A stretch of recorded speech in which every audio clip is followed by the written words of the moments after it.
prophétie et le parler en langue, deux charismes actifs au sein de communautés évangéliques. La prophétie consiste à recevoir et à transmettre des messages de Dieu. Le message de Dieu implique des conseils divins, la prédiction d'événements futurs ou la transmission d'enseignements moraux et spirituels. Les prophètes, messagers désignés par Dieu, jouent un rôle essentiel dans la communication de la volonté de Dieu à l'humanité. Une prophétie est aussi un message donné par un prophète qui prétend que ce message lui a été communiqué par une divinité.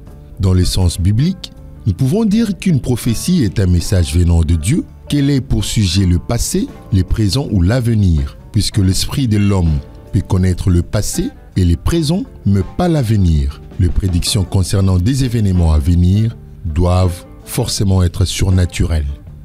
Les dons du parler en langue est un don spirituel. Cela signifie, selon le christianisme actif, parler avec des mots ou dans une langue que les autres ne comprennent pas, pour s'édifier soi-même et les autres. Plus tard, Paul écrit aussi au sujet du parler en langue en 1 Corinthiens, chapitre 12 et le chapitre 14. Que comprendre de ces deux charismes, de ces deux dons, de ces deux talents qui retentissent au sein de communautés chrétiennes?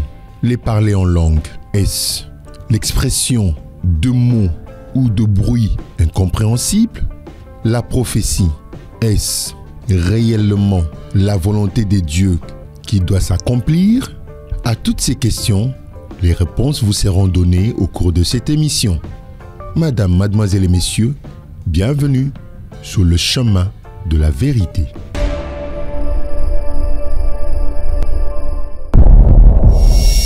Heureux de vous retrouver après cette petite trêve, une petite pause due indépendamment à notre bonne volonté. Vous savez, les corps, c'est les corps. Toutefois, on ne sait pas l'imposer.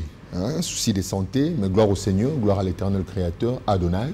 Nous sommes là en forme pour vous proposer ce nouveau numéro sur le chemin de la vérité avec toutes ces questions qui taraudent nos esprits, toutes les questions qui touchent à tous les secteurs, tous les domaines de la vie, mais dans une approche spirituelle et religieuse, dans une approche où les hommes essayent de relier le monde spirituel et son impact dans le monde physique, parce que tout ce que nous vivons tire son origine du monde spirituel. Aujourd'hui, nous avons la joie de recevoir pour la énième fois.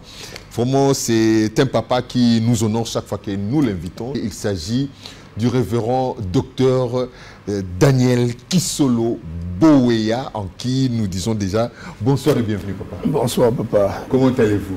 Par la grâce et la foi, nous allons bien. Voilà, très content de vous revoir. Vraiment, c'est le plaisir partagé. Nous sommes beaucoup plus flattés que vous. Merci. Et dans notre jargon, dans notre parler, nous disons shalom, papa. Shalom. Voilà. Alors, nous allons parler aujourd'hui de manifestations du Saint-Esprit, les manifestations du Saint-Esprit, et nous avons épinglé un point, les parler en langue et les parler en d'autres langues. Parce que nous avons eu à aborder ces sujets avec un bien-aimé qui s'est prêté à cet exercice que nous soumettons, nos hôtes, de changer un peu. Il a expliqué en sa manière ce que c'est les parler en langue et les parler en d'autres langues.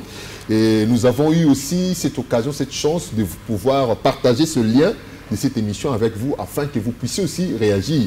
Tel est même l'objectif principal de cette émission. C'est-à-dire ne pas opposer les gens, mais de chercher à confronter les opinions, les pensées, les approches, les révélations, pour qu'enfin nous puissions trouver un point commun qui sera favorable, bénéfique pour les humains, l'humanité tout entière et aussi les mondes. Mais avant d'engager notre sujet, l'actualité oblige, comme je suis en face d'un docteur,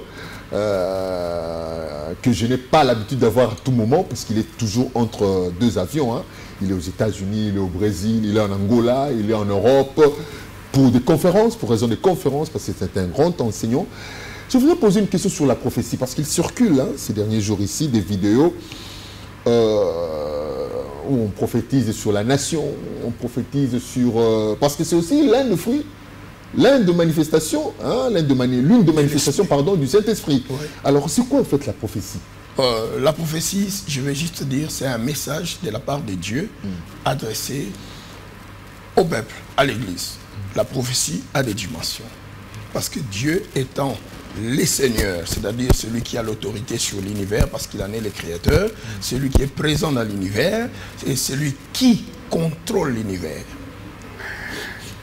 Daniel chapitre 4, verset 17 déclare: ce décret vient de la part de ceux qui veillent, c'est un ordre de la part de ceux qui sont saints, afin que les humains sachent que Yahweh domine sur les règnes des humains. Règne. Toute personne qui règne sur cette terre, Romains chapitre 13, païen, chrétienne, dès qu'il accède au pouvoir, c'est par l'autorité et l'autorisation de Yahweh. Toute autorité vient de Dieu. C'est lui. Personne ne peut accéder à quoi que ce soit si Dieu n'a pas donné autorisation.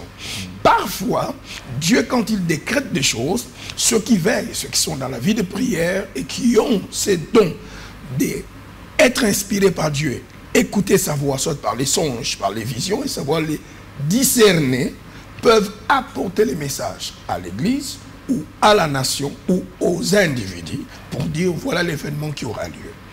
Et pourvu que cela s'accomplisse. Voilà là où intervient la prophétie. Dieu contrôle politique, vie chrétienne, tout, parce que l'univers lui appartient. Et alors la parole de connaissance? La parole de connaissance, c'est un don de l'Esprit de Dieu qui donne aux hommes enfin de pouvoir découvrir des problèmes qui se passent dans un individu, dans un groupe de personnes, dans une société, afin de donner une solution. La parole de connaissance peut toucher le passé ou le présent de la personne ou du peuple. La parole de connaissance peut aller plus loin jusqu'à retracer votre arbre généalogique. C'est cette capacité de l'esprit de voir les choses que l'œil ne peut pas voir, qui ne vont pas bien ou qui vont bien. Ça, c'est la parole de connaissance. Lui travaille toujours avec la parole de sagesse, qui est, lui, la capacité du Saint-Esprit de donner des directives aux choses découvertes par la parole de connaissance. La parole de connaissance, c'est comme un don de détection.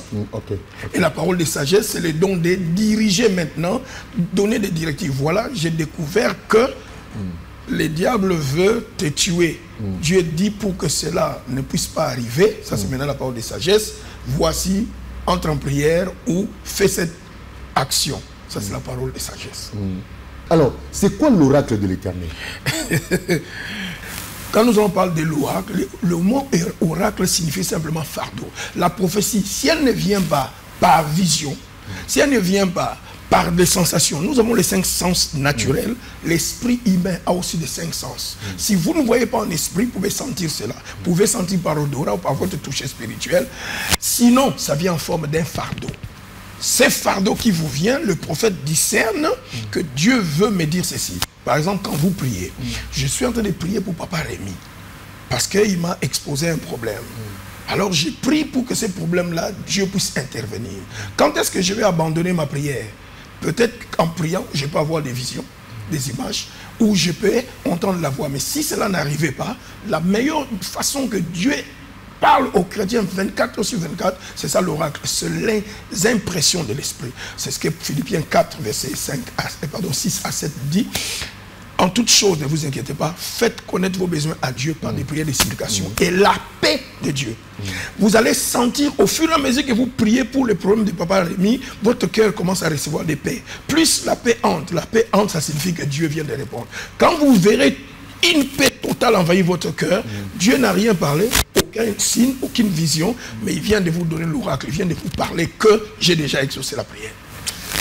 C'est ça ce que Jésus a dit, croyez que vous l'avez reçu. Nous croyons que nous l'avons reçu quand cette paix envahit notre cœur. Alors vous pouvez déjà dire, Seigneur, merci, parce que tu m'as déjà répondu. Aujourd'hui, on ne sait pas comprendre la prophétie. Oh Dieu, ainsi dit l'Éternel. Bon, Dieu est en train de confondre ces hommes de ses propres serviteurs. L'autre là qui dit, oh non, l'autre qui se proclame. Comme il dit le contraire de ce que les autres disent, il se proclame Miché. Moi, je suis comme Miché. Finalement, on ne sait pas comprendre. Oh non, moi je dis ceci. L'Éternel a dit ceci. L'Éternel si. Or, des fois, on se dit, docteur, même dans la Bible, on nous dit, si la prophétie ne s'accomplit pas, il faut que les prophètes qui annoncent ces prophéties soient lapidé. La prophétie, la parole de connaissance, la parole de sagesse, l'oracle. Qu'est-ce qui se pose sur le temps? Parce que quand je dis c'est posé, c'est-à-dire que la chose, quand elle sort, le temps est là. Parce qu'on nous apprend que le temps, c'est les prophètes qui ne mentent pas. La prophétie, comme vous l'avez dit quelque part là, le passé, le présent et le futur. Or, la Bible dit, le Seigneur ne change pas. Il est le même hier, aujourd'hui et éternellement. Qu'est-ce qui se pose maintenant sur le temps? Parce que la prophétie peut être déclarée. Qu'on a entendu là, il y a une vidéo qui circule là, on annonce des prophéties sur les chefs d'État. Dieu a exposé sa nudité. Je me dis, mais est-ce qu'il ne peut pas se repentir pour que Dieu... Non, Dieu a déjà déclaré comme ça. Non. Je vais m'essayer d'entrer en communication avec la servante de Dieu. Bon, je l'appelle servante de Dieu parce qu'elle parle au nom du Seigneur. C'est à Dieu de juger lui-même. Non. Moi, je ne peux pas parler... Si Dieu ne me dit pas de parler, mais je lui dis, mais comment est-ce que tu as eu alors cet ainsi dit l'Éternel? C'est que Dieu t'a donné l'autorisation de venir parler. Venez, on va confronter cela à la parole du Seigneur, parce que nous aimons, lorsque vous parlez, que l'Écriture aussi parle. C'est la fondation, les Écritures. La personne dit que non, Dieu ne lui a pas autorisé de venir parler avec moi. Moi j'ai dit, bon, ça va, je vais essayer un peu de pingler cela avec le docteur Daniel Kissolo-Boya. De cette manière, merci. Moi, j'aimerais, pour ne pas peut-être changer de sujet comme vous avez dit par la langue, mais je vous dirais une vérité. Cette histoire du prophétique, depuis la nuit des temps dans la Bible, a créé beaucoup de problèmes. Raison pour laquelle le prophète Samuel, à son époque, lui deviendra le premier professeur en théologie. L'école de théologie dans la Bible n'était pas pour former les pasteurs, c'était d'abord pour former les prophètes. Il a été, dans la culture juive, il a été découvert qu'il est devenu très important que ceux qui sont inspirés par Dieu ne puissent pas troubler le peuple, vivre s'aimer les désordres. Alors Samuel a créé les écoles des prophètes. Le terme fils des prophètes est une traduction de nos traducteurs de la Bible. Le fils de papa. Voilà, c'est le mot disciple. Parce que le mot disciple ne commence pas dans le Nouveau Testament. Vous verrez ça même dans Isaïe.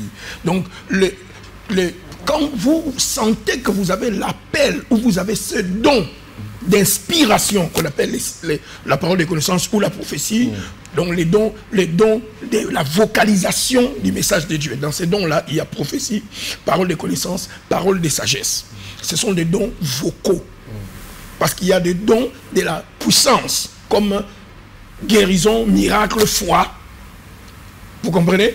Alors, Samuel a vu qu'il était important, malgré l'appel, malgré les dons, malgré toutes les visions que vous puissiez avoir, il fallait d'abord qu'il y ait une école, qu'on vous identifie à un prophète qui a déjà la maîtrise du don et qui a des connaissances. L'écriture existait déjà. Ils avaient Moïse, qui était le prophète d'avant, les écrits des Hénoch qui étaient déjà.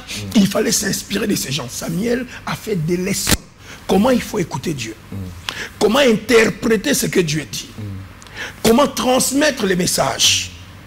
Si vous voyez le prophète Nathan reçoit le message de la nudité du roi, l'expression que vous avez utilisée, mais il ne vient pas avec comme ça devant le roi. Parce que Dieu, quand il établit une autorité, il exige du respect à l'endroit de l'autorité.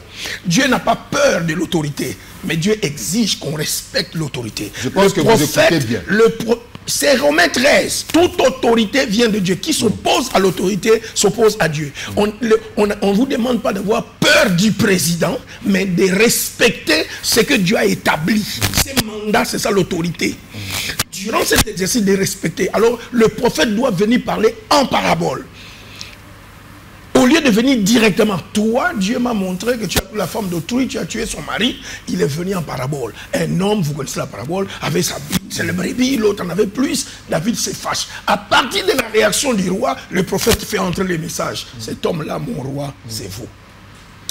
Je pense qu'on a bien suivi. Alors il faut que celui qui pense avoir les dons puisse entrer dans l'école, apprendre les prophétiques. Deuxième chose que j'aimerais placer peut-être prochainement quand je reviendrai dans la nation, nous allons toucher cela, comprendre les prophétiques. Parce qu'il y a toute une culture prophétique chez le peuple juif. Vous devez comprendre les sortes de prophètes qu'il y a, comment Dieu transmet les messages. Un obstacle au problème du problème prophétique, c'est les sentiments. Le prophète peut peut se tromper à partir des sentiments. Dieu dit à Moïse, frappe les rochers, l'eau sortira, appelle les anciens, convoque les peuples.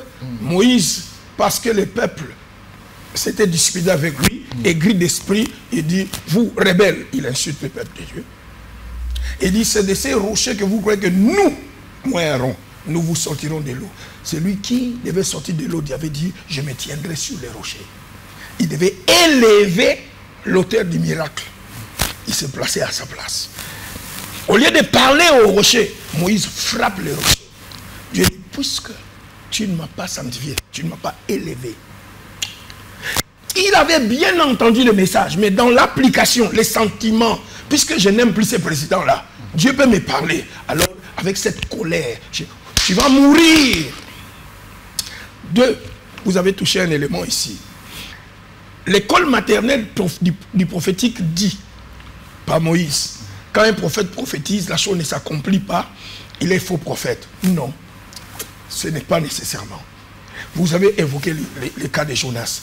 Un prophète peut donner une vraie prophétie, mais Dieu ne peut pas accomplir sa prophétie pour honorer la personne du prophète. La prophétie est pour l'édification de ceux qui ont reçu. Alors les gens reçoivent le message, réagissent positivement.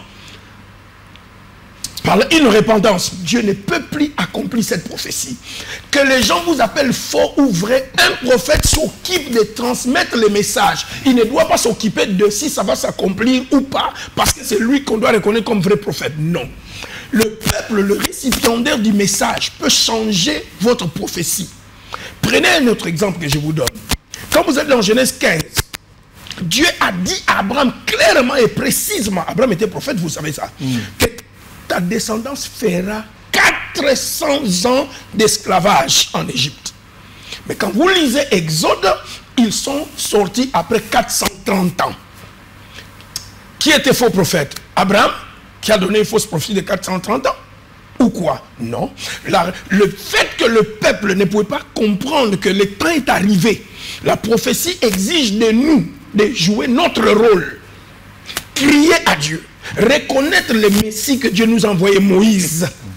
Lui donner ses respects et l'appui pour que nous puissions sortir. Ils lui ont dit qu'il t'a établi chef par nous. Le temps qu'il fouille, la date de l'accomplissement est en train de passer. Rallongé. Exactement. C'est le peuple qui peut faire que la prophétie s'accomplisse ou tarde. C'est pourquoi Dieu dit, écrit la prophétie. Si elle tarde, elle ne tarde pas parce que Dieu veut.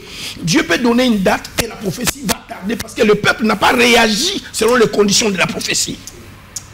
C'est pour ça qu'il y a école des prophètes. Il faut enseigner le prophète.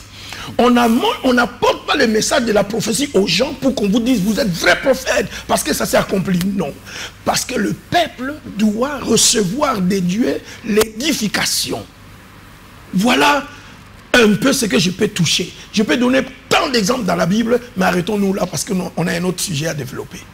Je pense que vous êtes munis, parce que j'ai oublié de le dire au début de cette émission. Moi, je me promène toujours avec mon carnet pour noter. Voilà. Ça me permettra aussi de vérifier, de jeter un coup d'œil dans la Bible. Comme on a des Bibles électroniques, on jette un coup d'œil. Ce que Papa Daniel avait dit, tout ça. Donc, vous êtes déjà bien installés.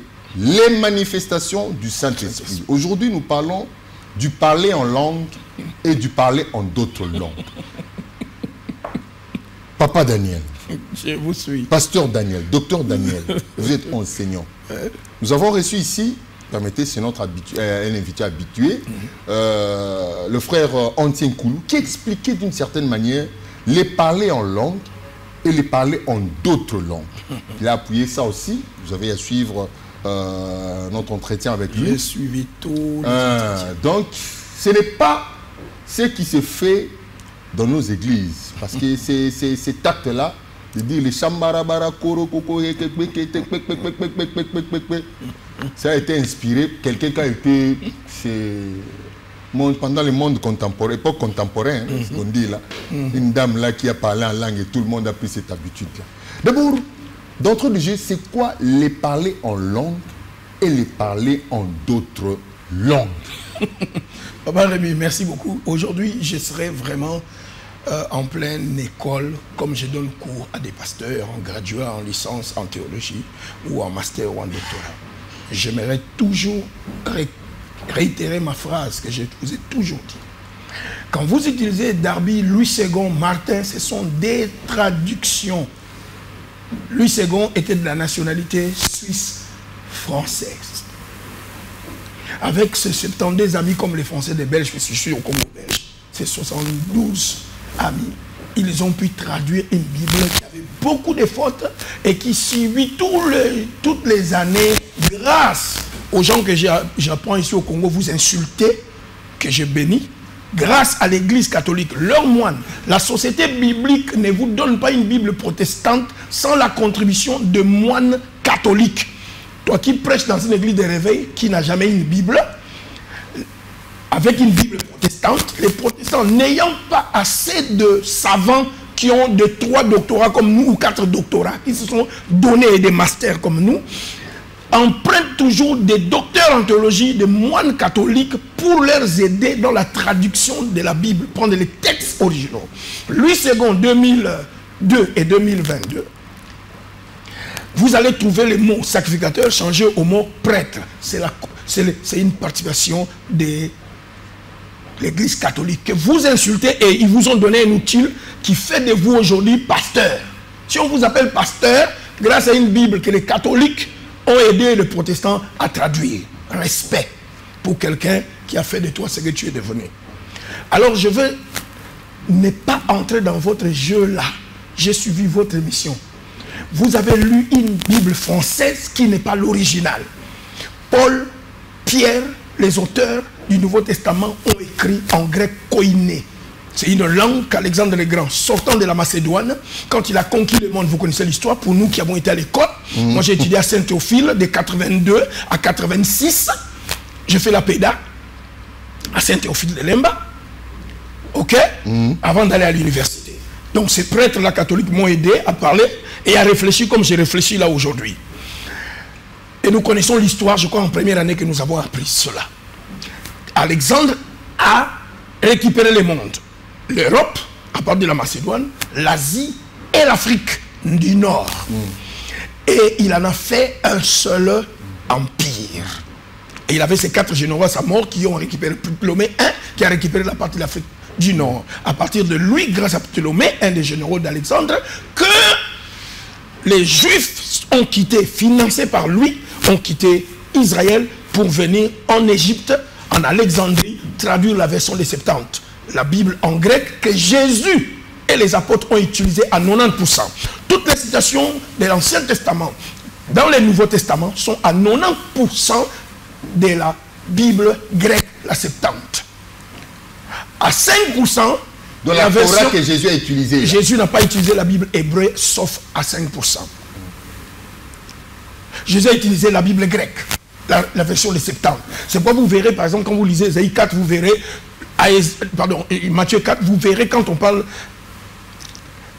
il s'est chargé de nos maladies, il s'est chargé de nos infirmités quand il a guéri les malades. Quand vous allez de l'autre côté, on parle des douleurs. Parce que ça, c'est hébreu. Notre Ancien Testament protestant est hébreu. Il y a beaucoup de raisons à expliquer ici pourquoi les protestants ont pris la Bible hébreu au lieu d'utiliser la Bible que les apôtres de Jésus et Jésus ont utilisée pour prêcher leur évangile, qui est la version des Septante que l'Afrique a donnée. Ils sont allés chercher la version hébreu de Jérusalem. L'Ancien Testament est en hébreu au lieu d'être en grec. L'Afrique a donné, c'est compliqué. Merci. L'Afrique a donné. En Alexandrie, en Égypte. Oui, c'est l'Afrique. Est-ce que vous savez que jusqu'à aujourd'hui, je ne vais pas vous jusqu'à aujourd'hui, la Bible ancienne... Quand vous parlez d'Afrique là, les gens font allusion aux races. Nous devons être fiers de nous. Les gens font allusion aux races.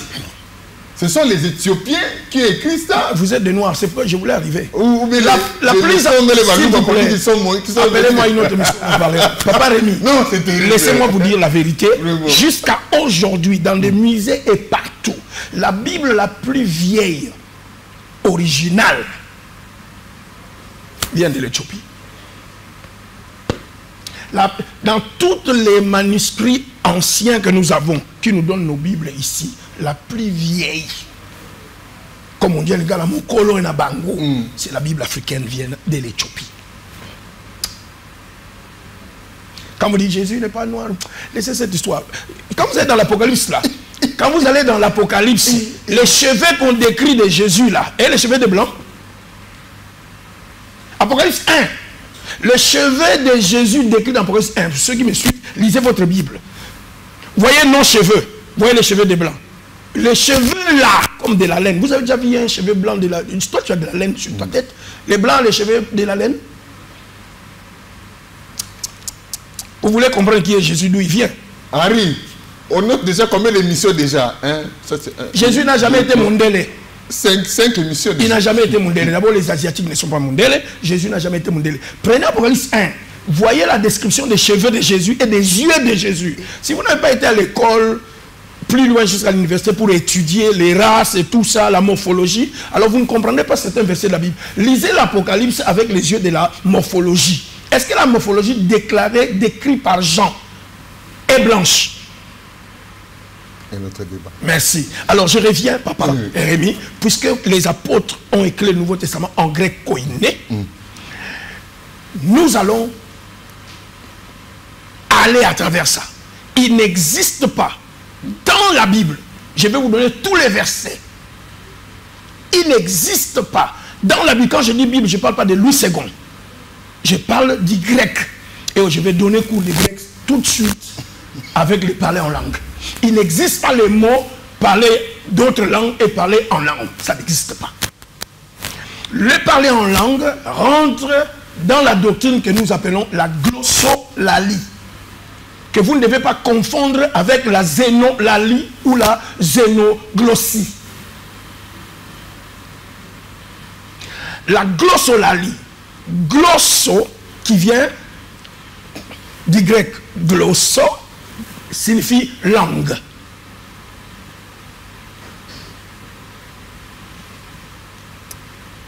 Lali vient du verbe laleo, bavarder, discourir, émettre un bruit. J'ai dit bien, notez le mot bruit. Émettre un son articulé. L'embrasakarabo, poporobo, ce n'est pas un son articulé, c'est un son, c'est un bruit. C'est dans votre Bible, dans Acte 2, au bruit qui eut lieu à cause du mot laléo. Ils ont émis un bruit.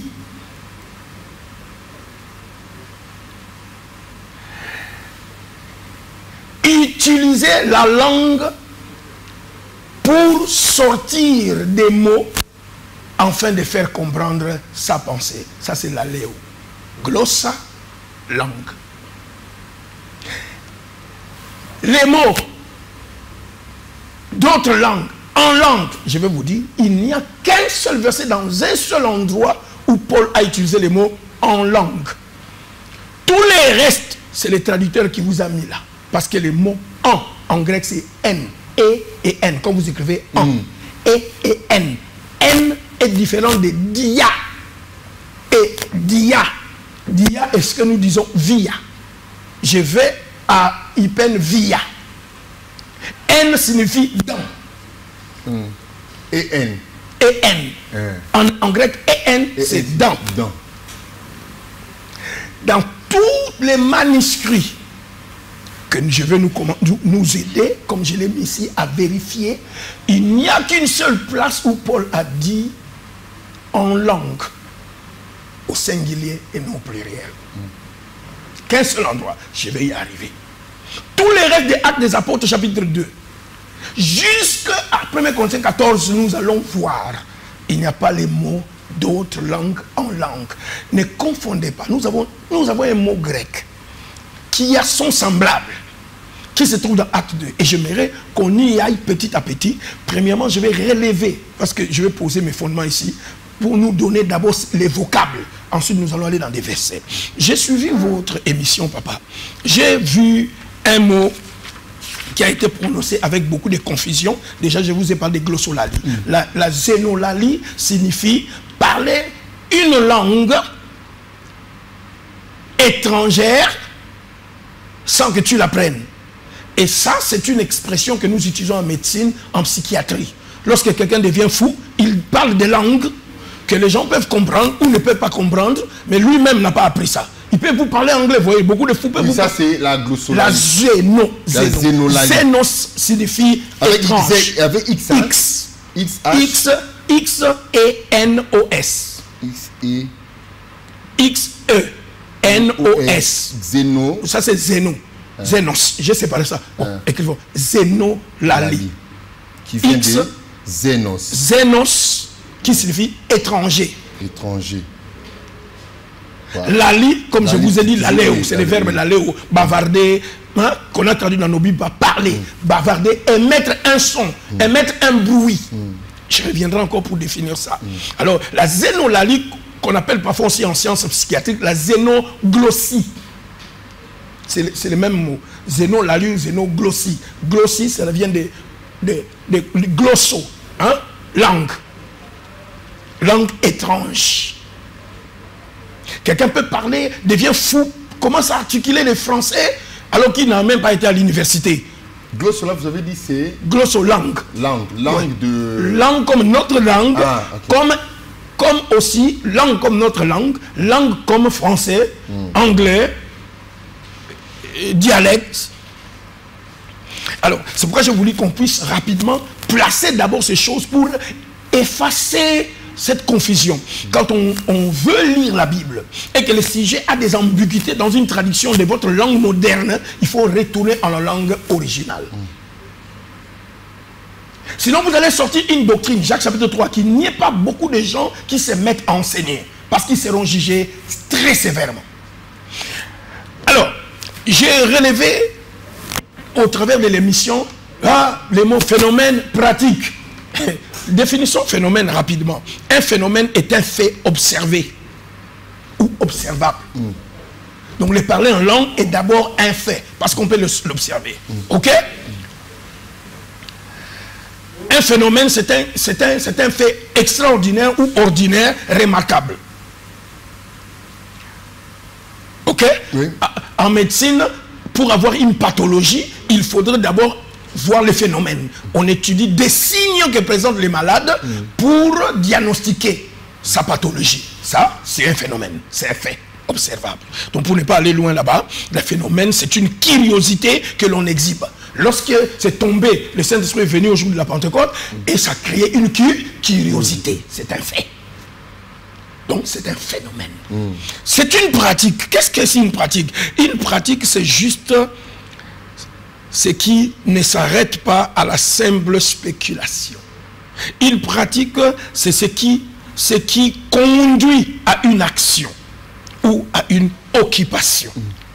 C'est ce qui est commode, ce qui est utile.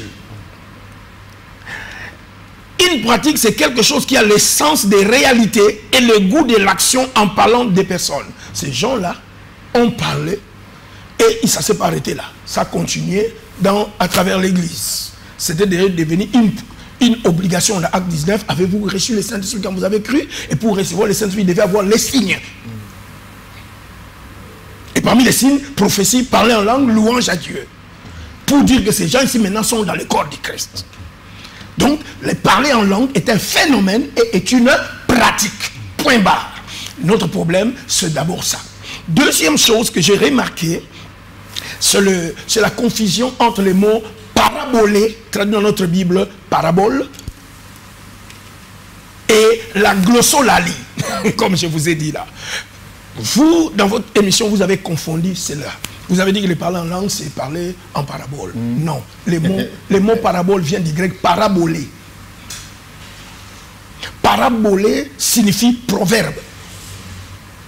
Et ça n'a pas commencé avec Jésus, même dans l'Ancien Testament, il y a des paraboles. Pour être très court, dans l'Ancien Testament, nous avons 26 paraboles. Dans le Nouveau Testament tout entier, nous avons 70 paraboles.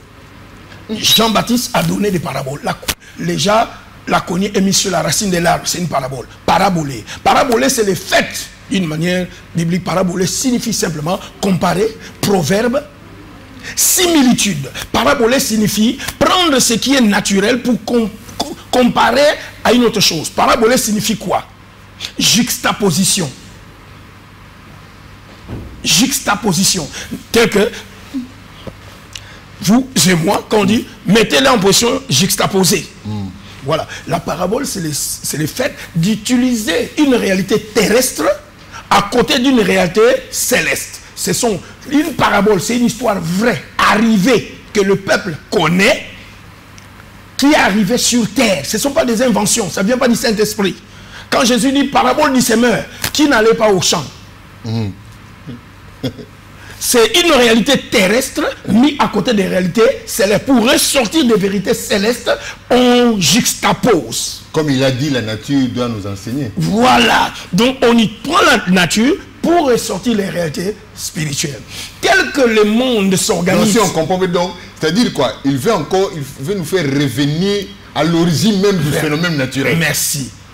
Merci. Ça c'est parabolé. Vraiment. Nous en avons 26 dans l'Ancien Testament, nous en avons 70 dans le Nouveau Testament. Parmi les sens, quand vous enlevez les paraboles de Jean-Baptiste, vous allez vous retrouver avec Jésus qui a au moins plus de 50 paraboles, dont 37 vous sont connus, qui ont des réalités directes avec le royaume des cieux, les restes ont des réalités indirectes.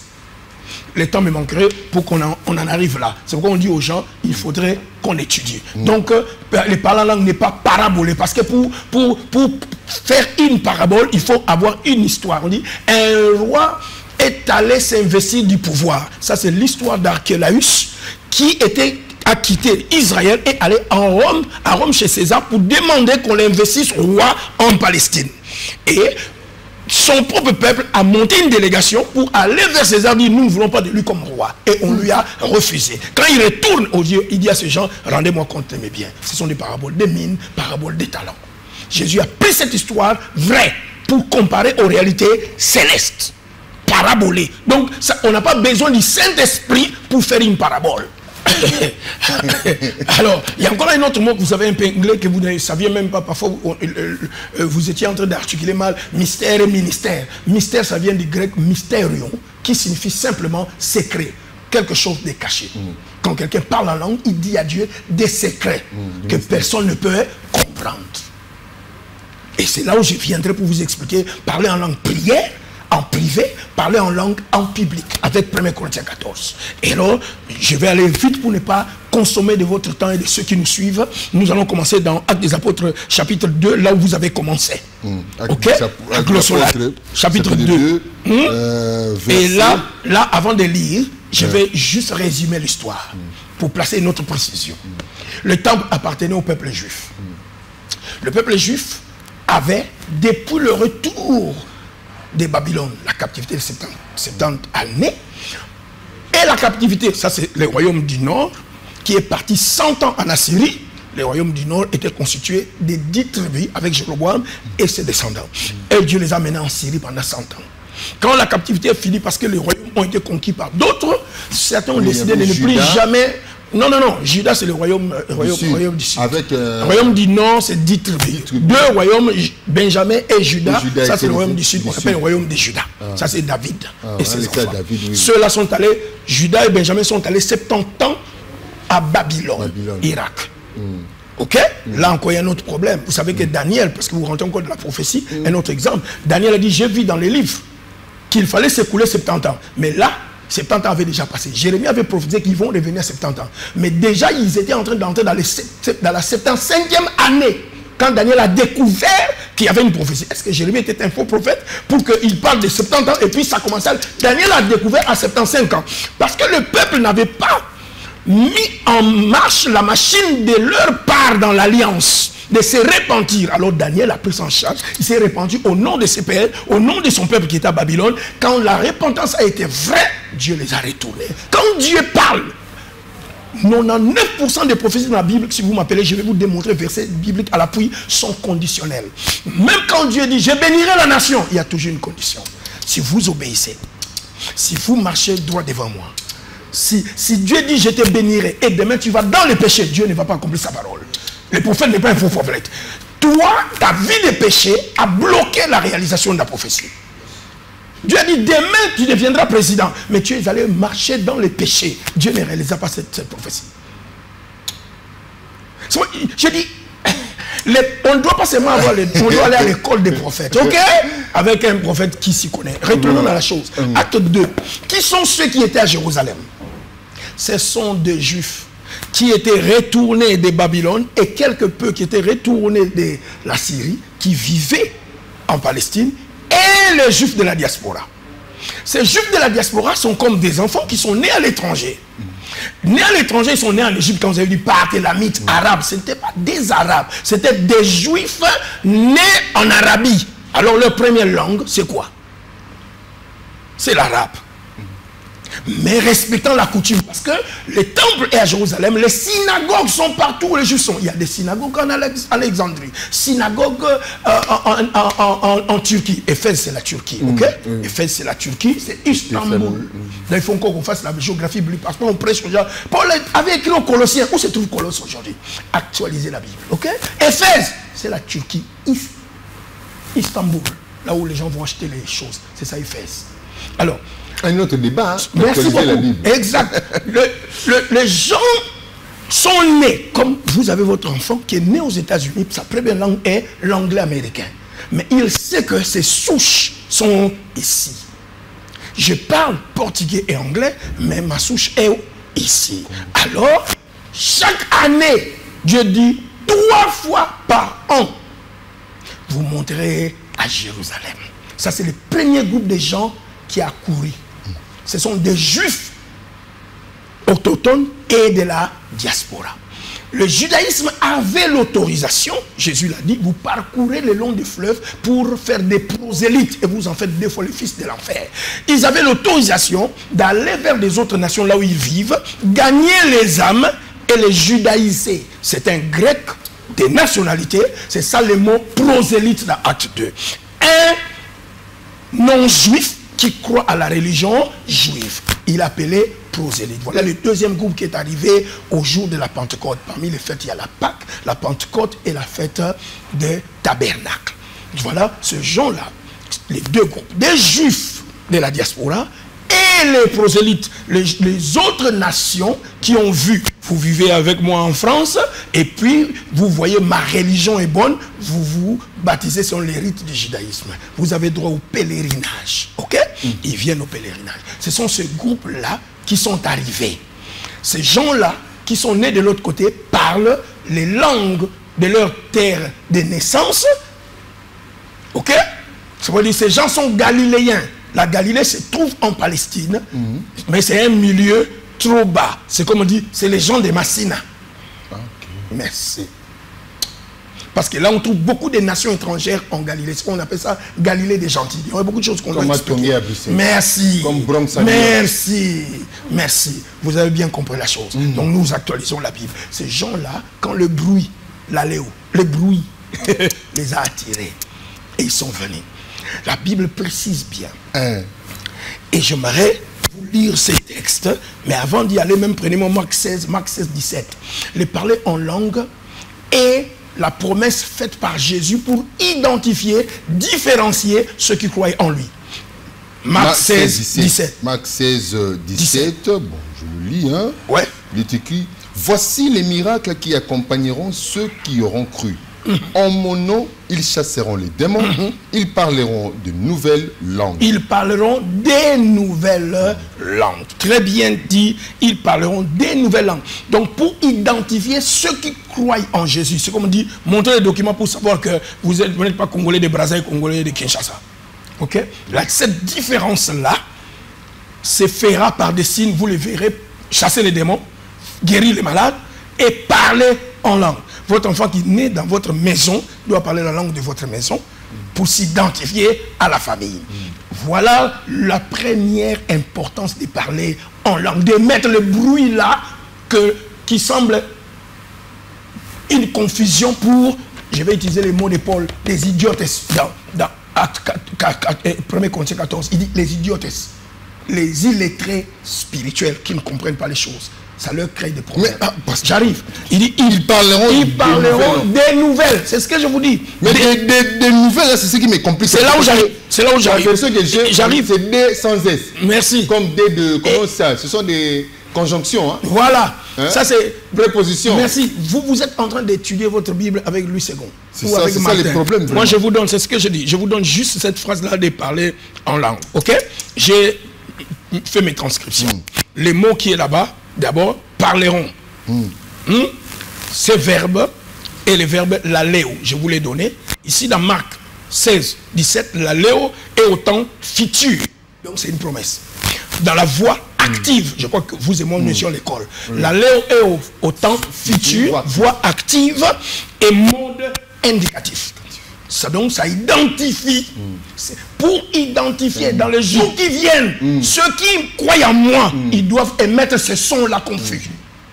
Ça indique la chose. Si vous êtes à Jésus, on vous indique, on vous identifie par l'aléo. Votre langue maternelle, c'est le français, lingala, chiluba, mais dès que vous croyez en Jésus, on vous identifie par cette langue-là. J'ai dit bien, temps futur, parce que l'église n'était pas encore là, les saints n'étaient pas encore descendus à la Pentecôte. Temps futur, voix active. Ok? Donc, merci. Mode indicatif. Nous sommes allés à l'école chez les catholiques, pas pour blaguer. C'est le nom de la pédagogie. Merci. C'est pourquoi je vous ai dit, je vais enseigner grec ici. L'aléo. Ensuite, nous avons les mots nouvelles. En grec, c'est kainos. K-A-I-N-O-S. Et O-S. K-A-K-A-I-N-O-S. Kainos. K-A-I-N-O-S. Kainos signifie récent, neuf, qui vient de se produire, nouvelle sorte, un fait récent. Quel est le fait récent? Pour ceux-là qui parlaient grec avec Jésus et un peu d'hébreu, nous le voyons à la Pentecôte maintenant, parler en langue. Traduit d'autres langues, c'est ça votre problème, je vais arriver dans d'autres langues. Ok? Là nous sommes maintenant dans Actes des Apôtres chapitre 2. Lisez-moi le verset 3, parce que c'est là où se trouvent les problèmes. Actes des Apôtres chapitre 2 verset 3. Des langues semblables à des langues de feu, le mot langue là-bas, c'est les mots séparées les unes des autres et se posèrent sur chacun d'eux. Donc, d'abord, vous voyez, glossa. Glossa signifie organe de la parole. Mais on dit de langue là, semblable à des langues. C'est ce que je dis. C'est ce que je suis en train de dire. Avant de commencer à s'exprimer, le Saint-Esprit a fait un fait réel. On dit phénomène. Phénomène. C'est pourquoi je vous ai dit. Quelque chose apparaît sur la tête. Moi, je vois sur votre tête ça.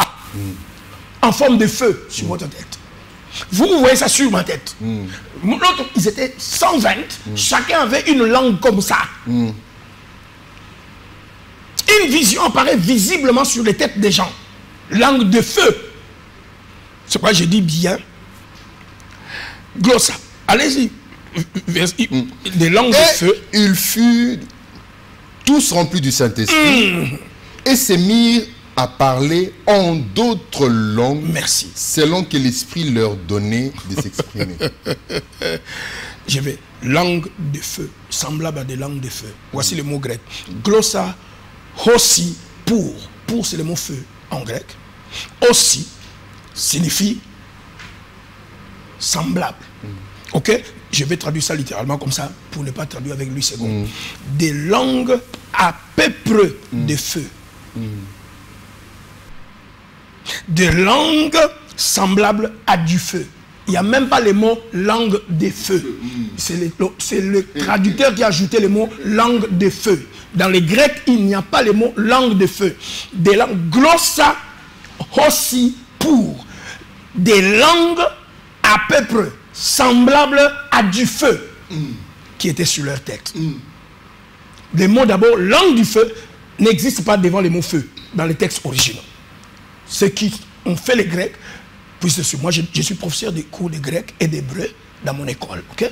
J'enseigne à des pasteurs les langues anciennes de la Bible pour imprégner les textes, pour ne pas rencontrer, prêcher Louis II au lieu de prêcher ce que Luc a écrit.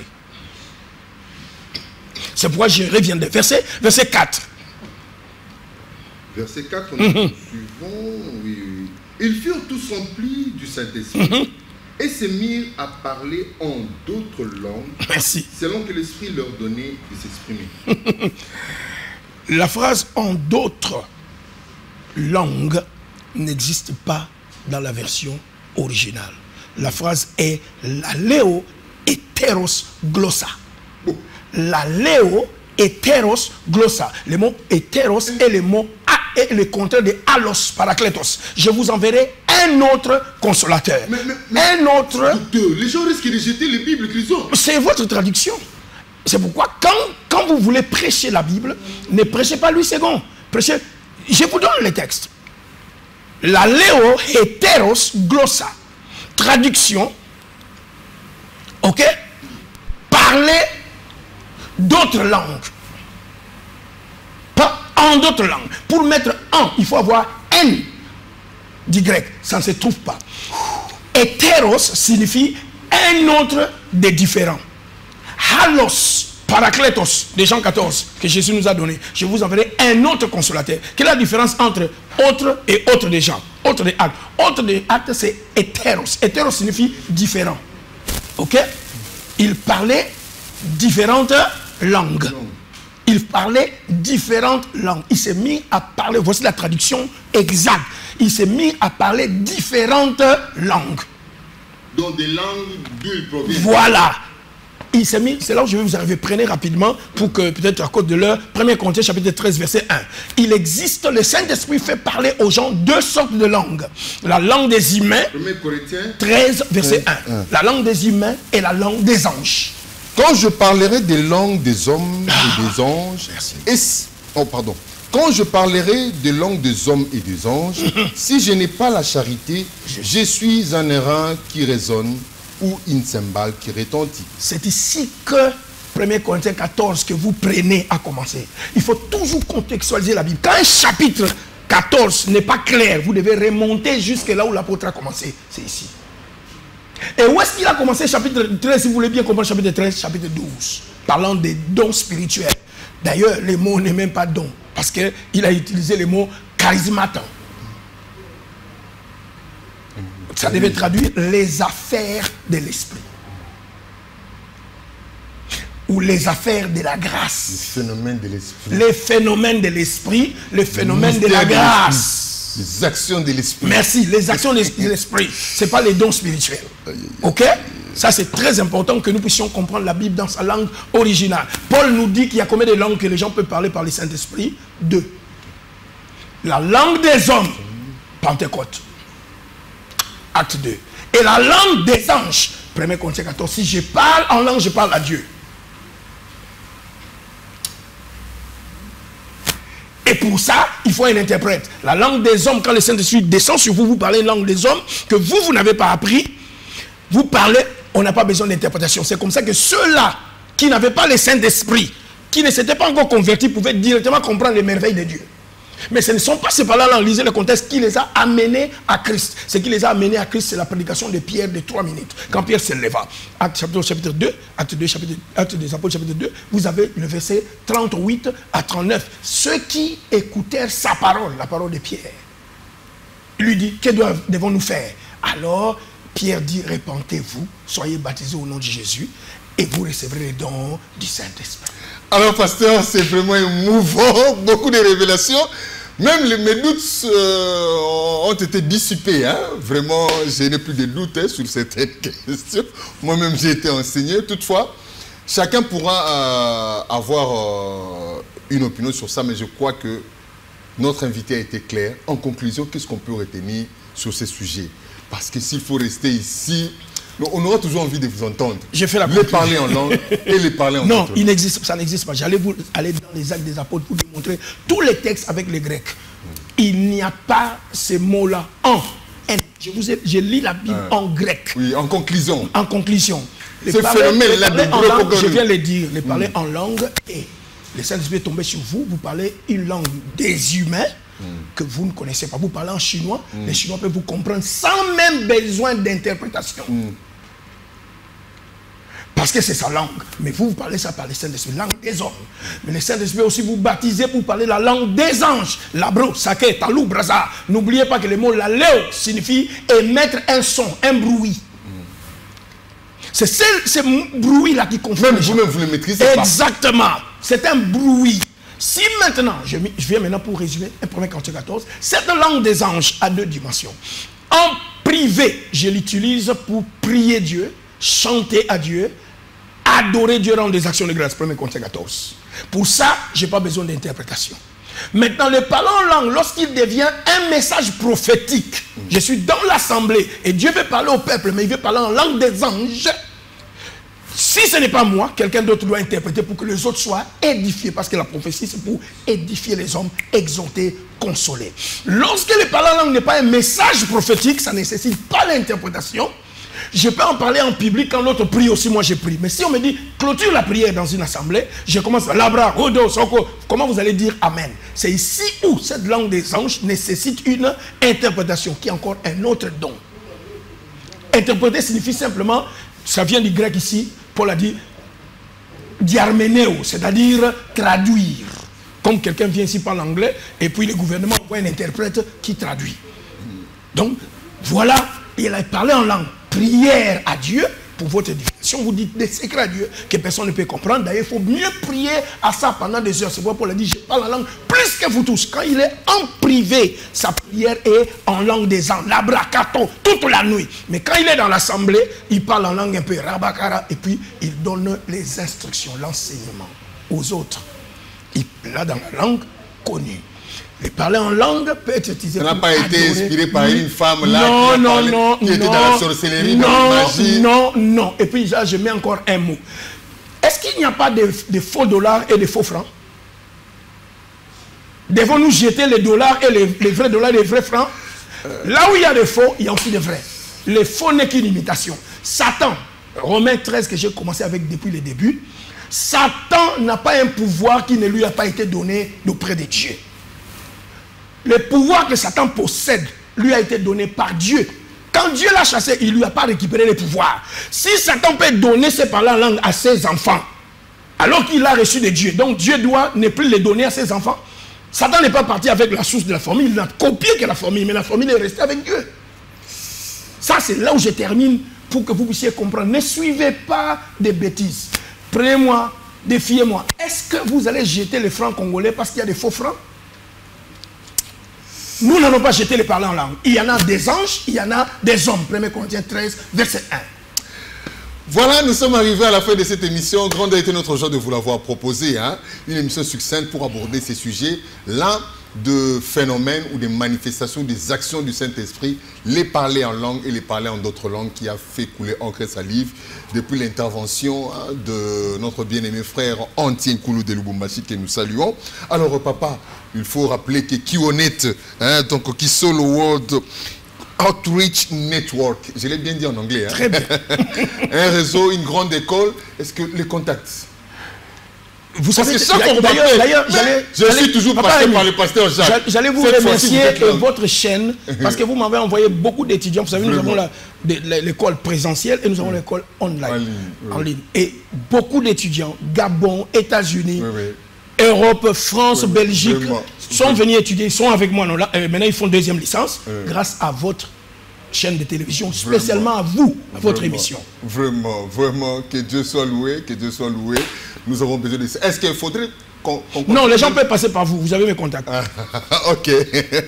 Voilà, c'en est fini pour aujourd'hui. Mais nous allons revenir encore prochainement parce qu'on va profiter, comme il est là, de faire autant d'émissions. Comme vous le savez, cette émission passe toujours en différé. Nous allons parler cette fois-ci de Dieu et la nation, Dieu et l'État et Dieu et les pays. Est-ce que les frontières établies par les hommes sont inspirées de Dieu? On se retrouve prochainement.